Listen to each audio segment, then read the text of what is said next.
Welcome to Sweet Life Beat Life. We hope this video helps. In this video, I will show how to make ramen the right way.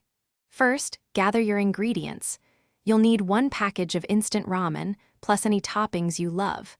Next, bring about 2 cups of water to a rolling boil in a small saucepan. Once the water is bubbling nicely, gently place the ramen noodles into the pot. This initial step sets the stage for a delicious meal. Now, let the noodles cook for about 2 to 3 minutes. Give them a gentle stir occasionally to ensure they separate and cook evenly. Once they're nearly done, it's time for the flavor. Carefully open and add the seasoning packet and any oil packets directly into the pot. Stir everything thoroughly to make sure the broth is perfectly seasoned and rich. This is where you can truly make your ramen special. Add your favorite toppings now, like a perfectly soft-boiled egg, some fresh chopped green onions, or even a slice of cheese. Let these additions heat through for about 1 minute, allowing their flavors to meld with the broth.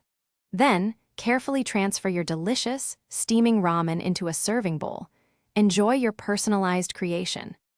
For a final flourish, you might want to add a sprinkle of fresh cilantro or a dash of chili oil for an extra kick. Your perfectly prepared ramen is now ready to be enjoyed. Serve it immediately and take a moment to savor the wonderful flavors you've created. Don't forget to check the description below for a link to a fantastic book about money, plus other great deals we've found for you. Thanks for watching. Thanks for watching. Consider subscribing if we helped you.